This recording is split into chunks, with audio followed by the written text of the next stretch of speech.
Hello friends, welcome to খেল দুনিয়া। আগামী মরশুমে মোহনবাগানের কোচ কে হবেন সেটা নিয়ে কিন্তু জল্পনা চলছেই। কারণ হাবাস তিনি জানিয়ে দিয়েছিলেন যে তিনি আগামী মরশুমে কোচ থাকবেন না। আবার একটা সময়ের পর তিনি জানিয়েছিলেন হয়তো তিনি টেকনিক্যাল ডিরেক্টর পদেও থাকতে পারেন। তবে এর মধ্যে কিন্তু আবার সার্জিও লোবেরার নামও উঠে এসেছে মোহনবাগানের কোচ হওয়ার দৌড়ে।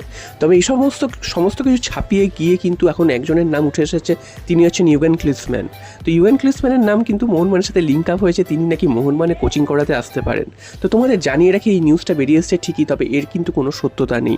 ইউগেন ক্লিন্সম্যান যথেষ্ট একটি বড় নাম, এবং ইউগেন ক্লিন্সম্যান কিন্তু জার্মানির জাতীয় দলের হয়ে তিনি ফুটবল খেলেছেন এবং কোচিং করিয়েছেন ইউএসএ, জার্মানিতে এবং সাউথ কোরিয়া লাস্ট তিনি কোচিং করিয়েছেন। তো তার কেরিয়ার কিন্তু দুর্দান্ত।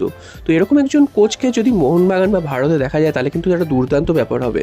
তবে এই মুহূর্তে এই নামটা বেরিয়ে আসলেও এর সাথে কিন্তু কোনো লিঙ্ক আপ বা সত্যতা কিন্তু আদৌ উঠে এসেছে কি না সেটা কিন্তু জানা যায়নি, কারণ এরকম কোচ ভারতে আসবেন বলে মনে হয় না। যদিও এই নামটা বেরিয়ে এসেছে বলে তোমাদের জানিয়ে দিলাম। তো ইউগেন ক্লিন্সম্যান নিয়ে তোমাদের কি মতামত তোমরা অবশ্যই কমেন্ট করে জানিও। এই খবরটা কি সত্যি হতে পারে? তবে আমার কাছে কিন্তু এই খবরটা সত্যি বলে মনে হচ্ছে না। তো দেখা যাক শেষ পর্যন্ত ইউগেন ক্লিন্সম্যান মোহনবাগানে আসেন কি না। এরপর চলে আসি আর একটা খবরে, মোহনবাগান কিন্তু আগামী মরশুমের কিট স্পন্সর পেয়ে গেল। তো গত মরশুমে আমরা দেখেছিলাম, গত 2-3 মরশুম ধরে মোহনবাগানের কিট স্পন্সর ছিল নিভিয়া, এবং নিভিয়া কিন্তু লাস্ট 2-3 বছর কিন্তু একই ধরনের জার্সি রেখে দিয়েছিল। গত বছরই কিন্তু জার্সি ডিজাইন চেঞ্জ করেছিল। তো এবার কিন্তু নিভিয়াকে ছেড়ে দিচ্ছে মোহনবাগান কিন্তু এবার নিয়ে আসছে একজন ইন্টারন্যাশনাল একটি সংস্থা, সেটা হচ্ছে স্কেচার্স। তোমরা সবাই জানো স্কেচার্সের নাম।